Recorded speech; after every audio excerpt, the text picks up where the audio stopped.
안녕하세요 여러분, 반갑습니다. 건강보험 이제 공부를 시작을 할 건데요. 자, 오늘은 DRG에 대해서, 그래서 DRG와 또 신포괄숙가제, 그래서 이제 그 행기별 숙가제하고 비교를 해가지고 DRG를 어떻게 이제 그 세분화시키고, 그 다음에 그거를 어떻게 청구 명세서에 작성을 해가지고 이제 청구를 할 건지 그거에 대해서 공부를 해볼 거고요. 그 다음에 또 하나 의료급여 수행하기. 그래서 우리가 이제 지금까지 건강보험이라든지 뭐 또 이제 그 산재 자동차 보험 같은 경우는 산재보험, 자동차 보험 이런 거에 대해서 이제 계속 공부를 했는데, 그러면 이제 의료급여 수급자에 해당하는 이제 우리 그 산정하는 거라든지 이런 거에 대해서 조금 더 자세하게 공부하는 시간을 갖도록 하겠습니다. 자, DRG 같은 경우는 이제 그 DRG 하는 거 하고 지금 이제 현재 그 시범 사업으로 진행되고 있는 신포괄 제도에 대해서 조금 더 자세하게, 우리가 이제 DRG가 기본적으로 어떤 거다라는 거는 다들 알고 있잖아요. 그래서 이제 뭐 Diagnosis Related Groups라고 해가지고 그 진단명 기준으로 해서 어떤 진단명이냐에 따라서 그거를 이제 포괄적으로 이제 정액으로 이제 수가제를 매겨주는, 이게 이제 그 DRG다라는 것들은 다들 알고, 그 다음에 이제 4개 진료과에 7개 질병군이 해당이 된다. 이 정도까지는 이제 우리 학생들 이제 뭐 다 알고 있을 거라 생각을 하는데, 이제 DRG에 대해서 조금 더 심도 깊게 우리가 이제 뭐 코딩하는 거라든지 아니면은 DRG에서 포함이 되는 것들, 아니면 비급여로 되는 것들, 이런 것들을 이번 시간에 조금 더 자세하게 공부를 또 해보고, 또 우리가 이제 그 FFS, 그래서 이제 행위별 수가제, 그 행위별 수가제 같은 경우는 앞에서 이제 그 공부를 좀 해봤었단 말이에요. 그러면 이번 시간에는 DRG가 우리 이제 그 포괄수가제에 해당하는 청구 명세서는 어떻게 할 것이며, 요거를 어떻게 그 심평원에다가 심사 청구를 하는지 요거에 대해서 좀 자세하게 공부를 해 보도록 하겠습니다. 자, 그러면 이제 DRG에 대한 그 기본적인 이제 연역을 이제 알 수 있어야 되겠죠. 그래서 우리 이제 DRG 같은 경우는 일단 그 미국에 있는 예일대에서 그 개발을 했단 말이에요. 그래서 이 개발을 해서 요거를 이제 그 모체로 해가지고 보통 이제 입원 환자들을 위한 거잖아요. 그래서 외래 환자가 아니라 이제 입원 환자들을 일정한 기준에 이제 맞춰가지고 그걸 이제 환자군별로 분류를 해가지고 하는 건데, 이게 이제 일단은 DRG에 포함이 되려면 진단이라든지 치료가 의학적으로 좀 관련이 있어야 되겠죠. 그래서 이제 그 진단명이, 그 다음에 이 진단명에 포함되는 치료 이런 것들이 막 천차만별이면 좀 어려울 텐데, 얘가 이제 조금 관련이 있다. 그래서 이 진단명에는 이 치료 방법이 이제 그 매뉴얼대로 가는 게 큰 문제가 없다라고 한다던가, 아니면은 이 입원 환자의 재원 기간이 좀 유사하다. 그래서 어떤 환자는 2일, 뭐 어떤 환자는 10일 뭐 이런 게 아니라 이제 보통 재원 기간이 비슷한 이런 그 질병명으로 해가지고 포괄적으로 묶어서 진료비를 산정을 하는 것을 이제 DRG라고 되어 있죠. 그리고 이제 이거에 대한 단점을 조금 보완하고자 2009년에 신포괄 수가제가 이제 시범 사업이 지금 이루어지고 있는 거예요. 그래서 일단은 DRG라는 거는 우리는 기본적으로 행위별 수가제잖아요. 근데 행위별 수가제가 아무래도 그러니까 그 행위별 해가지고 하나하나 이렇게 수가를 매기다 보니까 일단은 의료비가 상승을 하게 되고, 그 다음에 일단 병원 측 입장에서는 진료비를 이제 그 청구를 해서 돈을 빨리빨리 받아야 되는데, 심사 청구를 하는 업무도 굉장히 복잡하고, 그 다음에 기간도 굉장히 길어지잖아요. 그래서 그런 이제 문제점이라든지, 그 다음에 의료인과 보험자 간의 마찰, 그래서 이 그 금액 차이로 인한 마찰이라든지 여러 가지 뭐 과잉 진료라든지 뭐 이런 거에 대한 마찰, 이런 것들도 이제 문제점이 되는 거고, 그 다음에 의료 습관을 관리를 해야 되는데 이제 적정성을 해야 되는데 그거에 대한 어려움이라든지 의료 공급도 이제 왜곡될 수 있는 이런 이제 여러 가지 행위별 수가제의 문제점을 해결하고자 이 DRG가 이제 도입이 됐다라고 생각하면 되겠죠. 자, 그러면 DRG의 장점을 보면 일단은 이제 딱 그 진료비가 산정이 돼서 나오기 때문에 이제 뭐 불필요한 진료, 그래서 이제 뭐 과잉 진료라든지 아니면은 의약품을 너무 많이 오용을 한다든지 남용을 한다든지 이런 것들도 조금 방지할 수 있는 이런 효과가 이제 발생이 되겠죠. 자, 그리고 일단은 이제 그거에 따른 의료비도 절감이 될 거예요. 그래서 이제 행위별 수까지 하면 불필요한 이런 것들도 이제 많이 이렇게 삽입이 되면 의료비가 상승을 하는데 그런 것들을 이제 절감을 하기도 하고, 그 다음에 딱 그 환자군별로 해가지고 진단별로 이렇게 청구가 되다 보니까 진료비를 청구를 할 때 그렇게 행위별로 이렇게 청구가 되지 않기 때문에 좀 청구할 수 있는 이런 것들이 간소화가 됐다. 그래서 굉장히 많은 장점을 가지고 있는 게 이 DRG인데, 그에 반해서 또 단점이 또 있겠죠. 그래서 환자하고 의료인 간의 분쟁이 야기가 된다. 그래서 요 마찰도 이제 행위별 수가제에 들어가기는 하지만 그 DRG 같은 경우는 일단은 요 DRG의 장점이 뭐 이렇게 그러니까 행위별 수가제의 장점이 이제 단점이 되기도 하고 이런 식으로 이제 반대가 돼 있는데, 예를 들어서 환자가 이제 뭐 통증을 많이 호소를 한다. 그러면은 예전에는 행위별 수가제일 때 뭐 진통제라든지 처치 이런 것들을 이제 계속 해줬단 말이에요. 근데 이제 DRG 같은 경우는 그런 것들이 조금 이제 제한이 되다 보니까 환자하고 의료인 간에 이제 분쟁이 야기가 될 수 있다. 그리고 뭐 재원 기간, 입원 기간 뭐 이런 것들이 이제 짧다 보니까 그런 것들도 이제 문제가 이제 발생을 하기도 하고요.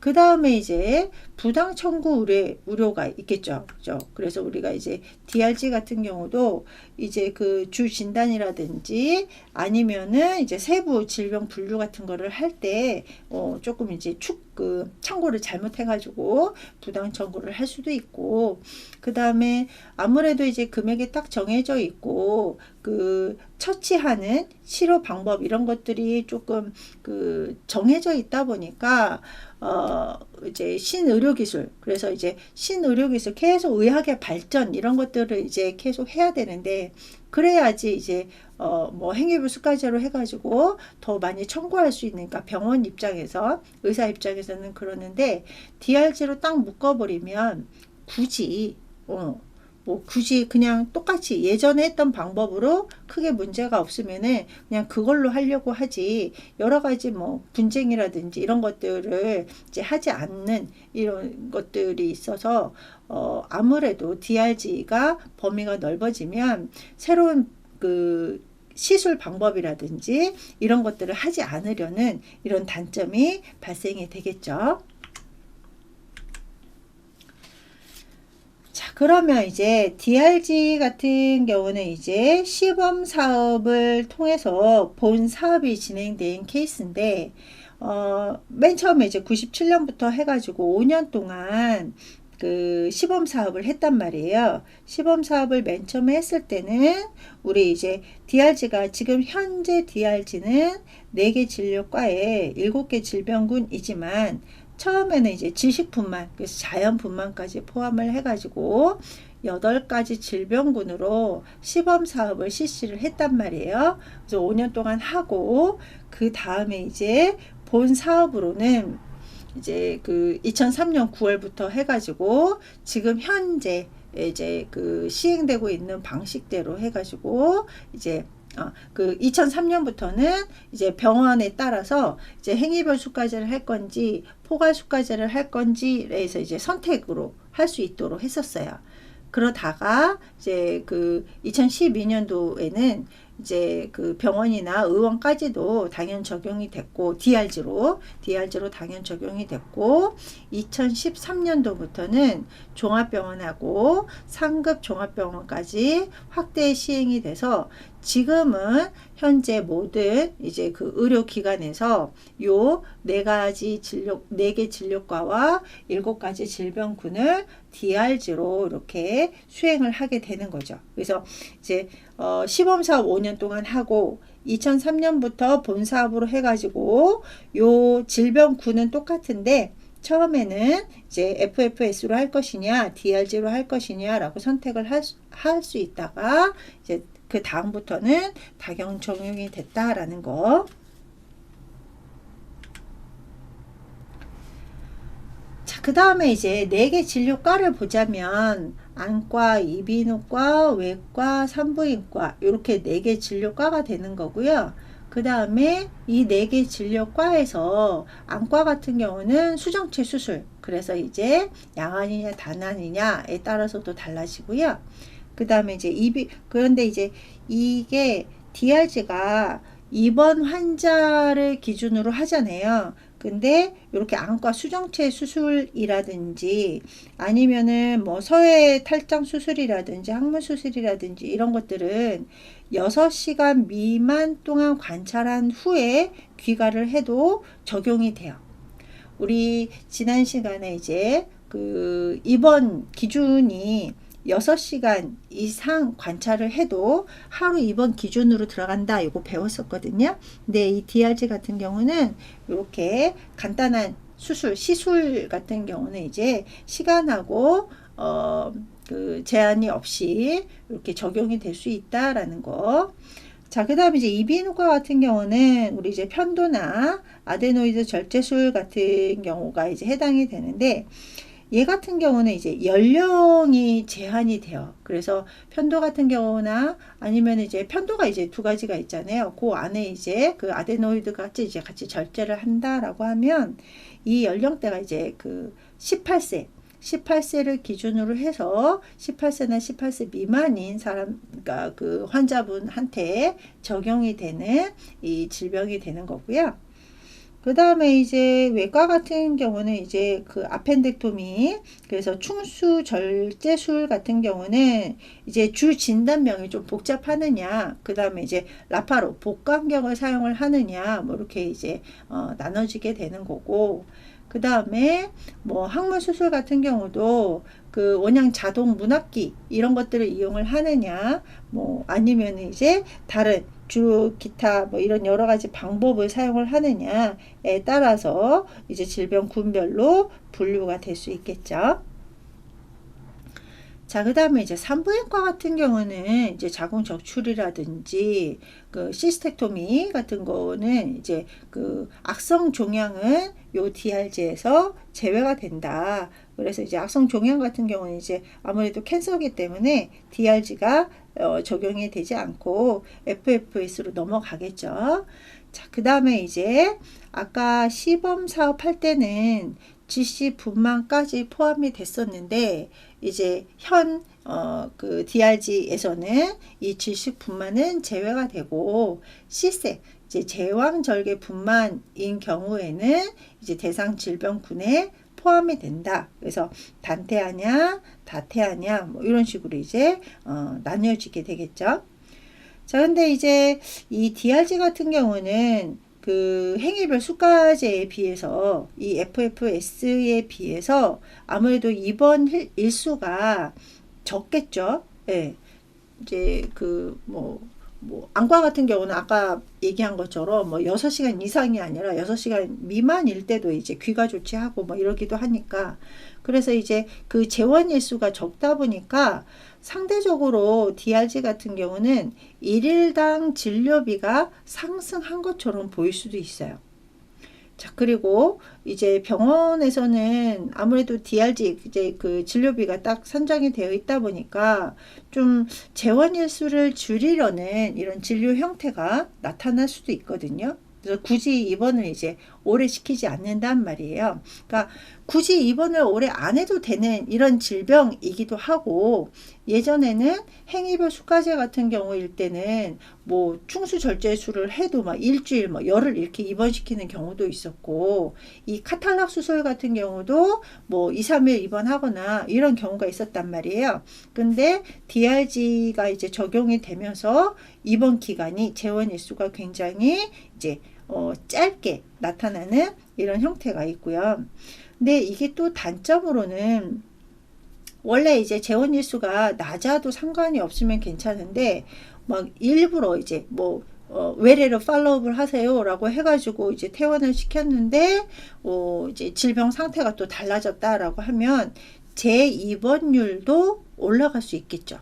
네, 그래서 DRG의 또 이런 이제 그 행위별 수가제의 차이점 중에 이런 재원 일수라든지 진료 형태라든지 재입원율이라든지 이런 것들이 조금씩 달라질 수가 있습니다.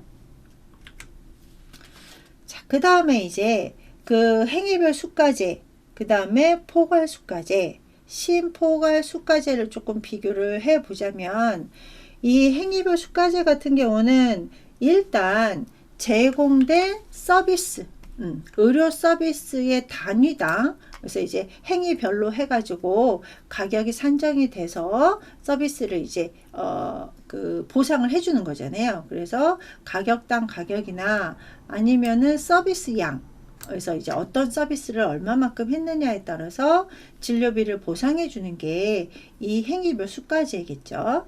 그래서 실제로 제공된 의료 서비스 항목 단가라든지, 그 다음에 그거를 몇 회 해드렸는지에 따라서 진료비가 계산이 되는, 그리고 총 진료비 같은 경우는 행위별 상대 가치 점수도 있단 말이에요. 그래서 그런 식으로 해가지고 집을 다니는 개개 서비스가, 그래서 행위별로 해가지고 지불을 그 책정이 되는 요런 게 이제 행위별 수가제겠죠. 그래서 지불액은 일단은 치료가 다 끝난 다음에, 그러니까 치료가 완료된 상태에서 지불액이 결정이 되는 이런 것들이 행위별 수가제에 들어가는 거고요. 그 다음에 이제 포괄 수가제 같은 경우는 이제 그 입원 환자에게 미리 정해진 일정액, 그래서 진단명 기준으로 해가지고 앞배 환자는 DRG 금액이 얼마다, 카탈락 수술을 하신 분들은 얼마다, 이렇게 정해진 일정액을 지불해 주는 게 요 포괄 수가제인데, 그래서 그냥 포괄 수가제 DRG 같은 경우는 질별군별로 해가지고 사전에 정해진 금액 진료비를 이제 지불을 한단 말이에요. 그래서 지불 단위는 진료 건당이거든요. 진료 건당이고, 얘 같은 경우는 어차피 진단에 따라서 금액이 정해져 있기 때문에 지불액 결정이 진단이 내려지면 지불액을 결정을 할 수가 있어요. 자, 그런데 이 DRG의 단점을 조금 보완을 해서 만들어진 게 지금 이제 심포괄 수가제란 말이에요. 심포괄 수가제는 2009년부터 지금까지 이제 시범 사업으로 진행이 되고 있는데, 얘는 일단은 질병군별로 해가지고 사전에 정해진 건당 기준 수가 있어요.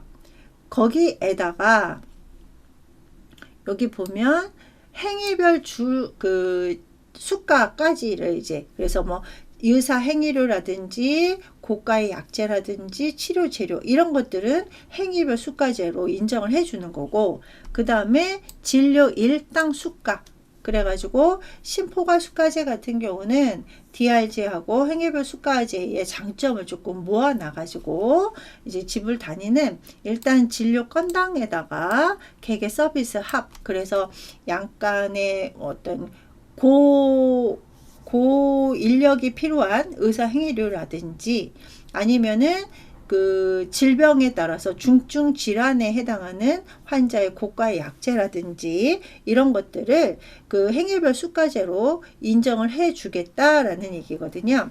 그러다 보니까 이 심포가 수가제는 이 행위별 수가제가 들어가다 보니까 지불액 결정은 치료가 완료된 시점에서 이제 지불액이 결정이 되겠죠. 그래서 뭐 DRG 같은 경우는 청구하는 것도 이제 뭐 주 단위로 이렇게 청구를 하게 되고, 아무래도 이제 심사 청구가 간단하다 보니까 어떤 이제 진료비를 빨리빨리 회전시킬 수 있는 이런 단점은 가지고 있겠죠.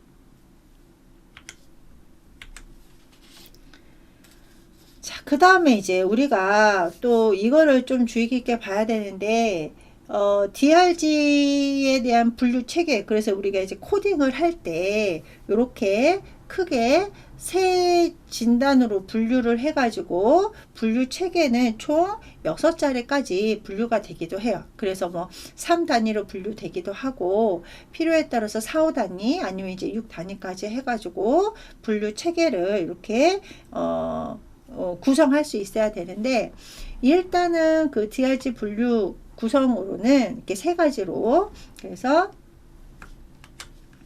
주 진단 범주냐, 이거 이제 맨 앞에 들어가는 거고요. 그 다음에 이제 가운데 들어가는 거는 질병군별로 이렇게 들어가는 것들, 그 다음에 마지막으로 세부 질병군별로 해가지고 이렇게 총 6자리까지 해가지고 우리가 이제 DRG 그 분류를 구성할 수 있어야 되는데, 일단은 주 진단 범주, 그래서 주 진단, 그래서 환자 진단명에 따라서 진료과별로 A부터 Z까지 해서 우리 KCD 배울 때 이제 기억나실 거예요. 그래서 23개 영문자로 된 이제 그 대분류가 있고, 그 다음에 가운데 중분류로는 수술이라든지 처치 내역이라든지 세부 진단에 따라 가지고 이 그 중분류 같은 경우는 이제 그 678개 질병군에 따라서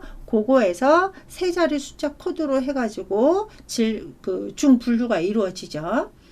자, 그 다음에 이제 마지막으로 보면 세부 질병군이라고 해서 나이나 그 질병의 심한 정도, 그래서 연령, 그래서 이제 뭐 몇 세다 뭐 이런 것들이 들어가게 되는 거고, 그 다음에 이제 맨 마지막으로 이제 질병이 심한 정도, 그래서 중증도다 이런 것들을 이제 맨 마지막으로 코딩을 할 수 있어야 되겠죠. 그래서 뭐 예를 들어서 합병증이라든지 아니면은 DRG로 이제 DRG 진단명으로 왔을 때 처음에 동반되는 상병이 있었는지 이런 것들을 이제 이렇게 두 자리 숫자 코드를 이용을 해가지고 마지막 이제 세부 질병군을 코딩을 하게 되는데, 이 세 분류 같은 경우는 이제 1834개의 질병군별로 이렇게 나누어서, 그래서 우리가 이제 그 4개 과에 해당하는 7개 질병군에서 주 진단이 환자 진단명이 어떠냐에 따라서 맨 앞에 주 진단 범주에 들어가는 거고, 그 다음에 이제 입원을 해서 뭐 카탈락을 했는지 압배를 했는지 시스테토미를 했는지 그런 이제 수술이라든지 처치 내역, 그리고 그거에 따른 세부 진단에 따라서 중분류가 들어가겠죠. 그리고 이제 그 세부 질병군 같은 경우는 뭐 우리 예를 들어서 연령대 같은 경우는 앞에서 우리 그 편도나 아데노이드 절제술 같은 경우는 연령 제한이 있다라고 했었잖아요. 그래가지고 뭐 18세 미만인지 아닌지 이런 것들도 그 진단이나 수술명 끝에다가 나이나 질병 심한 정도를 코딩을 해줘야지 이게 완전한 DRG 심사 청구를 할 때 요 그 분류 체계로 완성이 된다라고 생각을 하면 되겠습니다.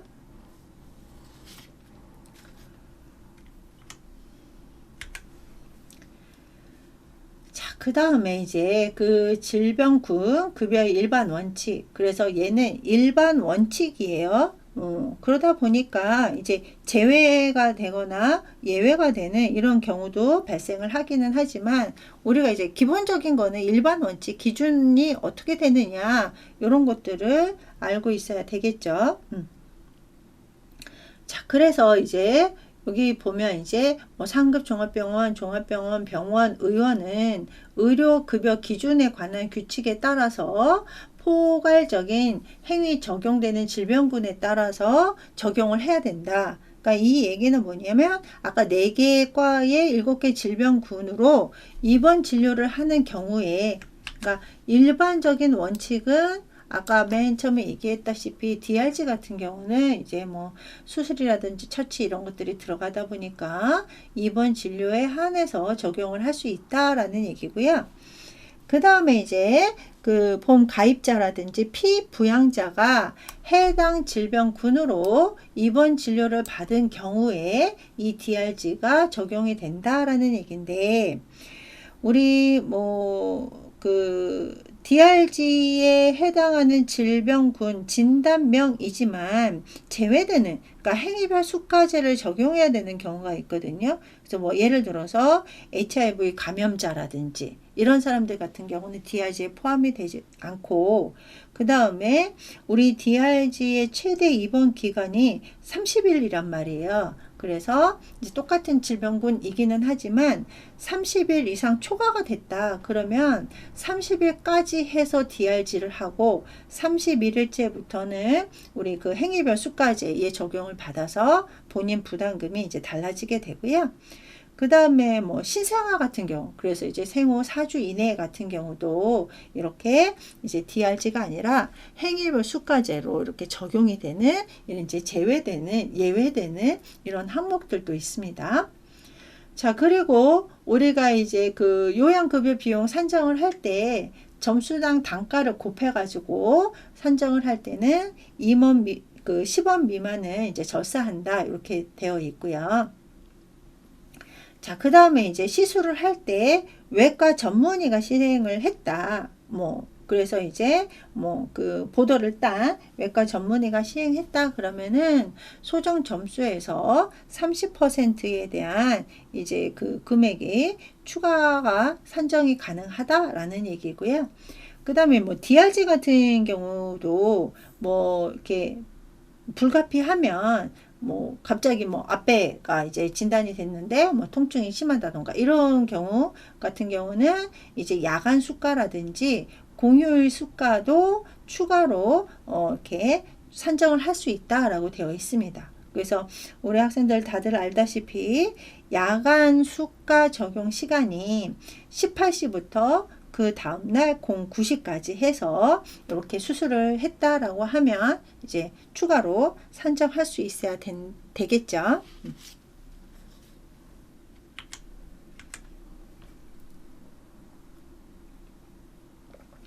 자, 그 다음에 그 질병군 급여 목록에서 상대가치 점수표를 적용해야 되는 게 있는데요. 네 개 진료과에서 그 상대가치 점수표는 우리 학생들 교재에 545페이지를 조금 참고를 하면 되거든요. 그래가지고 그 요양기관 종별로 해서도 달라지고 그 종별에 따라서 기준 점수라든지 일당 점수라든지 아니면 야간이나 공휴일 그 가산 점수 이런 이제 적용 수가가 조금 차이가 있어요. 그래서 요 상대가치 점수표, 종별, 가산율 이런 것들은 교재를 보고 조금 더 확인을 해가지고 적용을 해 주기 바라고요. 그래서 뭐 안과일 때는 상급종합병원은 뭐 그 산정 금액이 얼마, 점수는 몇 점, 뭐 이런 식으로. 그래서 그 상급 종합병원, 종합병원, 병원, 의원 이런 식으로 해가지고 각 과에 대한 그 가치 점수가 조금씩 달라진다라는 거. 자, 그 다음에 질병군 점수 산정 요령이 있는데요. 그 질병군별 점수 같은 경우는 가입자의 입원 일수에 따라서 그 점수가 조금 산정이 되는데, 여기 보면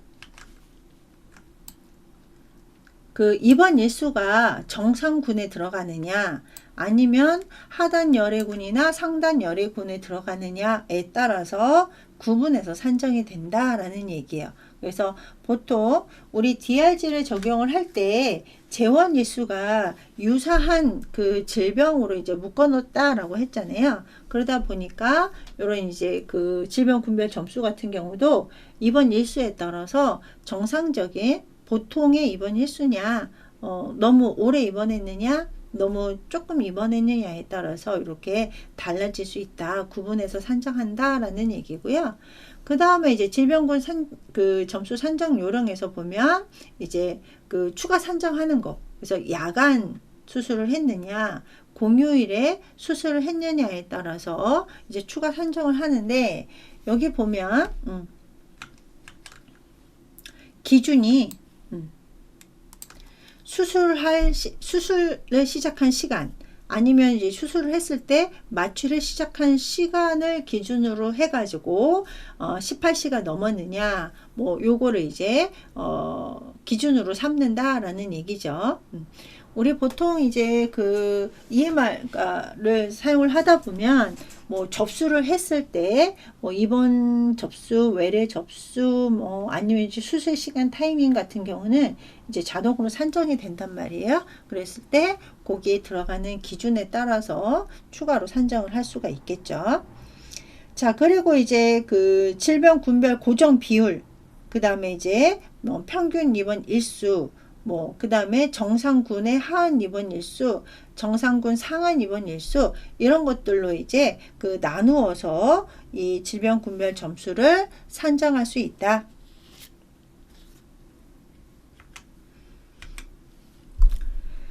자, 그 다음에 이제 그 DRG를 청구를 할 때 우리 주 진단이 어떠냐, 그 다음에 기타 진단은 어디만큼 이제 기재를 할 수 있느냐, 요거를 이제 구분할 수 있어야 되는데요.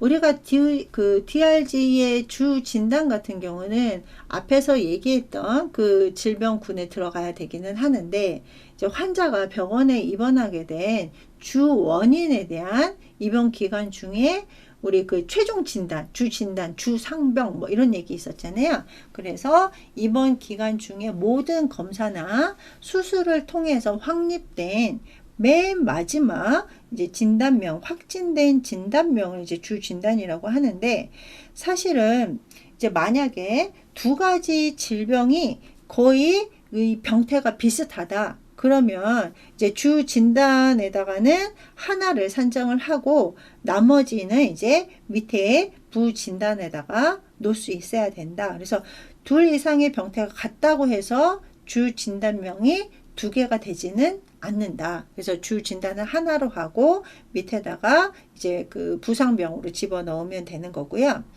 근데 만약에 이제 이 환자가 입원해 있는 기간 동안에 진단이 아직 확실하게 내려지지 않아요.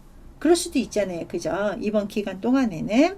그러면 이제 거의 대부분 의사가 이제 룰아웃으로 하고 치료를 하게 된단 말이에요. 그래서 이제 의증을 주 진단으로 할 수 있어요. 근데 이거는 이제 입원 기간 중에, 그래서 뭐 퇴원을 하거나 뭐 이랬을 때는, 아니면 수술 후에 최종 진단이 들어가면은 이거는 이제 주 진단으로 당연히 확진된 걸 들어가는 거고, 이제 그 검사라든지 이런 하는 과정에서 이제 아니면 이제 수술 중이라든지 이럴 때는 이제 룰아웃으로 들어간 거를 이제 주 진단으로 놓을 수도 있다라는 얘기고요.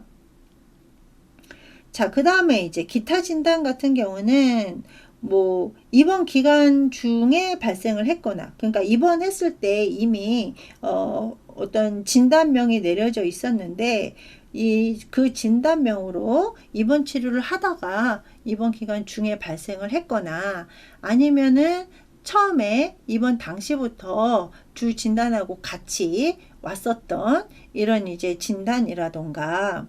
근데 우리가 이제 그 기타 진단 같은 경우는, 그러니까 주 진단 같은 경우는 의증을 주 진단으로 했다가 나중에 확진이 되면 이제 바꿀 수가 있는데, 기타 진단 같은 경우는 의증은 기재하지 않아요. 의증은 기재하지 않고, 그래서 확진된 것만 기재할 수 있어야 되는 게 기타 진단이고요. 그 다음에 여러 가지 질병이 동반이 됐다. 그런데 만약에 이제 이 입원했을 이유, 그러니까 입원하고 관계된 이런 진단만 기타 진단에 넣어야지, 이 환자가 갖고 있기는 하지만 지금 현재 입원을 한 이유에 해당하지 않는 이런 진단을 기재하지 않는다라는 거 기억을 해 주고요. 자, 그 다음에 이제 만성질환, 그래서 고혈압이라든지 당뇨라든지 이런 것들은 주 진단으로 들어가지 못하거든요. 그래서 고혈압이 있다라고 하지만 입원을 해야 된 가장 주된 원인은 최종 진단으로 들어가는 거고, 고혈압이나 당뇨 같은 경우는, 이런 만성질환 같은 경우는 기타 진단에다가 이렇게 넣을 수 있어야 됩니다.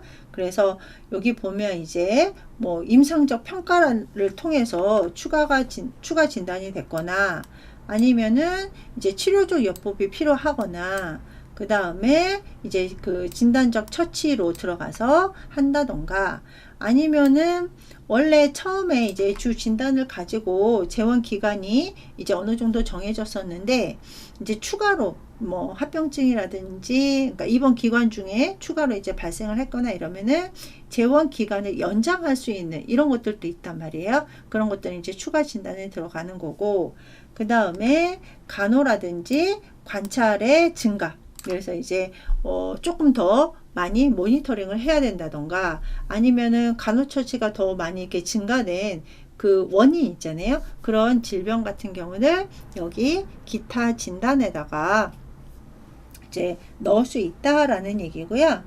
그 다음에 이런 이제 DRG 같은 경우는요, 우리가 어디서 확인을 할 수가 있냐면, 우리 심평원에 들어가면 이제 그 요양기관 업무 포털 서비스라는 게 있어요. 그래서 이 업무 포털 서비스에 들어가서 심사 정보에 들어가면 자료방이 있거든요. 그래서 이 자료방에 들어가면 이 DRG에 대한 자세한 내용들이 게재가 되어 있어요. 그래서 우리 이제 DRG에 대해서 다시 한번 좀 살펴보고 싶다라고 하면 심평원의 홈페이지 들어가가지고 업무 포털 서비스 들어가서 한번 확인을 해 보시면 되겠죠. 그래서 우리가 이제 그 EDI로 해가지고 심사 청구를 해도 또 요 포털 서비스 들어가가지고 이제 송신을 해야 되는 이런 경우도 있고 하기 때문에, 제가 이제 그 전에도 수업할 때 우리 뭐 건강보험공단 홈페이지도 한번 들어가 봐라, 심평원 홈페이지도 들어가 봐라, 그 다음에 뭐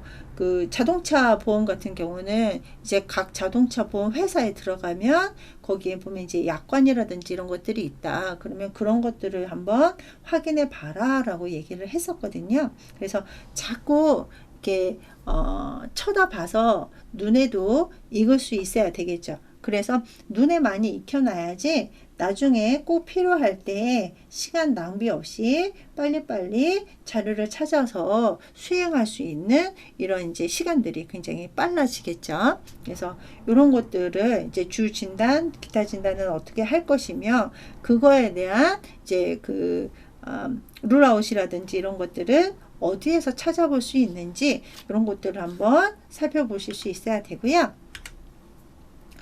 자, 그 다음에 이제 질병군 분류번호 결정 요령이라고 해가지고, 질병군은 일단은 입원해서부터 퇴원할 때까지 해서 포함된 진단명, 그 다음에 이제 수술을 통해서 이제 어떤 이제 수술을 통하면 그거에 대한 그 정보가 나오잖아요. 그 정보에 의한 결정, 뭐 이런 것들을 이제 그 분류 번호에다가 넣을 수 있고, 대신 앞에도 얘기했다시피 우리 DRG 같은 경우는 입원 일수가 30일이란 말이에요. 그러면은 이제 입원일 초과했다 그러면은 30일 30일째 퇴원일로 보고 31일째부터는 이제 행위별 수까지로 이제 이렇게 변환을 할 수 있어야 되겠죠. 자, 그 다음에 이제 그 질병군 분류 번호에서는 주 진단이라든지 기타 진단 이런 거에 의해서 6자리 분류 체계가 이루어진다라고 했었어요. 네. 그래서 요 그 분류 번호 같은 경우는 이제 앞에 나와 있다시피 그 주 진단이냐 기타 진단이냐, 그 다음에 이제 그 대분류냐 중분류냐 세분류냐 뭐 이런 거에 따라서 달라질 수 있다. 그래서 뭐 5자리 같은 경우는 연령, 그래서 몇 세냐, 그 다음에 6번째 세분류 같은 경우는 합병증이 있었느냐, 아니면은 처음에 그 입원을 할 때 있었던 그 진단에다가 동반 상병이 있었느냐, 이런 것들을 이제 나타낸다라는 것들.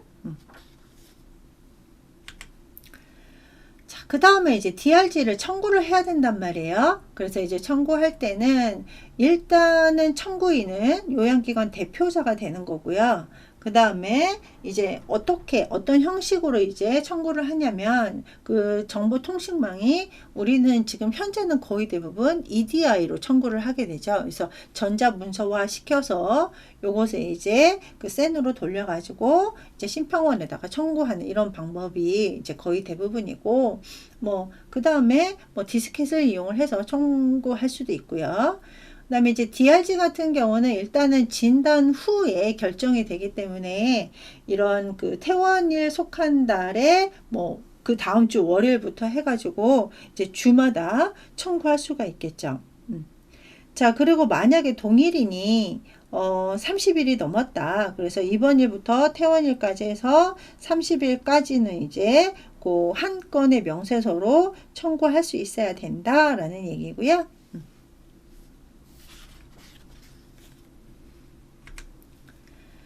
그 다음에 이제 청구서나 명세서 작성 요령 해가지고 이제 단수 계산을 할 때는 이제 그 요양급여 비용 총액이라든지 본인 일부 부담금, 그래서 본인 일부 부담금은 이제 본인한테 받는 거지만 청구할 때는 그게 포함이 되어 있겠죠. 그래서 이제 그 본인 일부 부담금이라든지 그 다음에 이제 그 총액에서 본인 일부 부담금을 뺀 청구액을 이제 그 계산을 할 때는 10원 미만의 단수가 있을 때는 그 단수는 계산하지 않는 게 원칙이고요. 그 다음에 이제 진단명이라든지 분류 기호는 KCD에 기재되어 있는 내용으로 해서 이제 6단위까지 기재를 해야 된다라고 하면 6단위까지 기재를 해야 되고, 아니면은 뭐 그냥 주 진단, 그래서 이제 대분류만 한다던가 아니면 중분류까지 한다던가 이렇게 해가지고 그 코딩을 할 수 있어야 된다라는 얘기입니다. 자, 그 다음에 이제 우리 그 진료 결과도 거기에다가 이제 작성을 해야 되는데, 우리 다른 건강보험하고도 똑같죠. 행위별 수까지 할 때도 진료 결과 계속 입원 중이다. 그러면 1번, 다른 병원으로 이제 트랜스퍼를 이제 이송을 보냈다라고 2번, 아니면 이제 2차나 3차 요양기관에서 이제 그 의뢰를 했던 그 병원으로 회송을 시켰다. 그러면 3번. 그 다음에 대상자가 사망을 했다라고 하면 4번. 근데 이제 우리 보통 뭐 사망 같은 경우는 4번으로 코딩을 하는데, 우리 뭐 조기 사망했대 뭐 이런 얘기도 듣잖아요. 그래서 조기 사망 같은 경우는 입원하고 2일 이내에 사망을 하게 되면 또 이게 조기 사망에 해당이 되는 거고요. 그 다음에 대상자가 이제 퇴원을 했다 아니면 치료가 종결이 됐다라고 하면 9번에다가 이렇게 진료 결과를 코딩할 수 있어야 되겠죠. 자, 그리고 진료 과목 코드는 당연히 주 진단에 해당하는 과를 이제 코딩을 할 수 있어야 된다라는 얘기고요. 자, 그 다음에 명세서 작성할 때 기본적으로 인적사항 적어야 되고요. 그래서 인적사항 같은 경우가 뭐 이름이 잘못됐거나 주민번호가 잘못됐거나 그러면은 제대로 우리가 이제 그 청구를 할 수 없게 되겠죠. 그 다음에 이제 그 진료과 해당 과목이라든지, 그 다음에 이제 그 입원 경로 같은 경우는 이제 도착 경로, 입원 경로 이런 것들을 이제 코딩을 할 수 있는데, 뭐 기타 기관을 경유해서 왔는지, 아니면 응급실을 경유해서 왔는지, 아니면 뭐 기타 외래에서 이렇게 입원을 했는지, 이런 이제 입원 경로도 쓸 수 있어야 되고요. 그 다음에 이제 요양일수 같은 경우는 이 질병명으로 진료받은 실일수, 그래서 이제 뭐 외래부터 시작을 해가지고 퇴원일까지 해서 총 요양일수를 이제 얘기를 하는 거고, 그 다음에 이제 요 진료 결과까지도 명세서로 작성할 수 있어야 됩니다.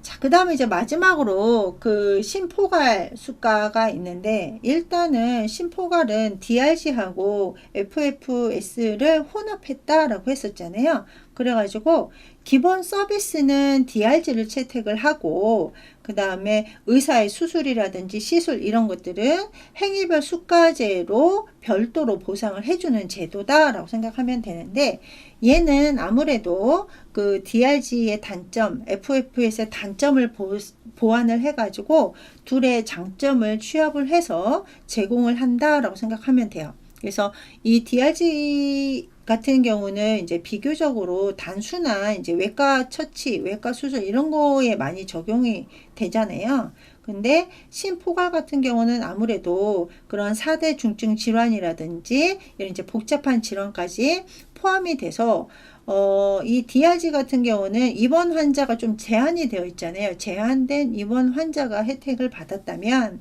심포갈 수가제 같은 경우는 많은 입원 환자가 혜택을 받을 수 있다. 그래서 이 심포갈로 인해서 의료 자원을 효율적으로 사용을 하고, 그 다음에 적극적으로, 그러니까 입원 환자에 대한 적극적인 의료 서비스를 제공을 하게 되겠죠. 그래서 이 심포갈 수가 같은 경우는 아무래도 지금 시범 사업 중이다 보니까 이 신청은 매년 한번 이렇게 신청을 할 수 있어요. 그래서 얘 같은 경우는 뭐 급성기 병원이라든지 종합병원에서 신청을 해서 이루어지는 사업이다라고 생각을 하면 되겠습니다.